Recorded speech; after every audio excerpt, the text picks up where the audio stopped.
नमस्कार। आज हम कुछ हालिया अहम खबरों पर बात करेंगे, भारत से भी और दुनिया भर से भी। हमारे पास कई समाचार स्रोत हैं और कोशिश रहेगी कि इनमें जो खास बातें हैं, जो गहरे मतलब छिपे हैं, उन पर रोशनी डालें। और देखिए, शुरुआत एक बहुत ही दिलचस्प खबर से करते हैं, अंतरिक्ष से जुड़ी हुई। 40 साल के लंबे अंतराल के बाद कोई भारतीय अंतरिक्ष यात्री, वायुसेना पायलट शुभांशु शुक्ला, आईएसएस यानी अंतर्राष्ट्रीय अंतरिक्ष स्टेशन के एक मिशन पर गए हैं। और ये एक कमर्शियल मिशन है, एक्सियोम स्पेस का। हाँ, ये वाकई बहुत अहम है।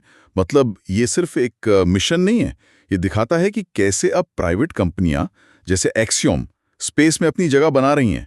और शुभांशु शुक्ला का इसमें शामिल होना ये भारत के बढ़ते कद और वैश्विक अंतरिक्ष सहयोग, खासकर कमर्शियल स्पेस में उसकी भागीदारी को दिखाता है। हाँ, ये सरकारी मिशन से अलग हटकर है, जो इसे और खास बनाता है। बिल्कुल, ये भविष्य की तरफ एक इशारा है, जहां शायद ऐसे मिशन और आम हो जाएं। अच्छा, अंतरिक्ष की बात चली है तो स्पेसएक्स ने भी हाल ही में 27 स्टारलिंक सैटेलाइट लॉन्च किए हैं।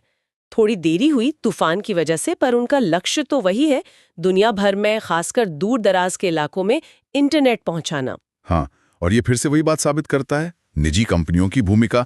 स्टारलिंक जैसी परियोजनाएं न सिर्फ कनेक्टिविटी बढ़ा रही हैं, बल्कि अंतरिक्ष के व्यावसायिक इस्तेमाल के नए आयाम खोल रही हैं। बिल्कुल।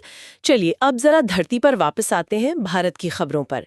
संयुक्त राष्ट्र ने भारत के टीकाकरण अभियान की बहुत तारीफ की है। 2024 में 0 डोज बच्चे, मतलब जिन्हें कोई भी टीका नहीं लगा था, उनका प्रतिशत सिर्फ 0.06% रह गया है। ये बहुत बहुत बड़ी उपलब्धि है।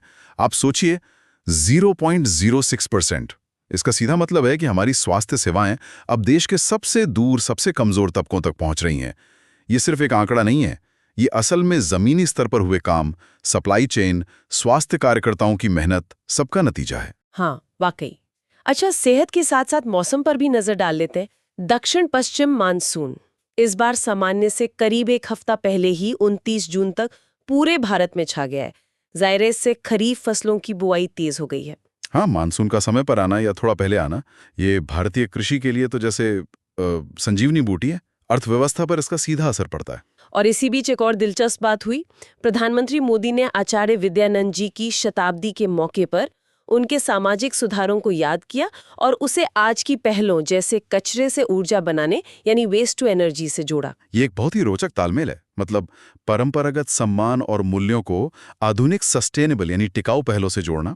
यह दिखाता है कि कैसे आप परंपरा को साथ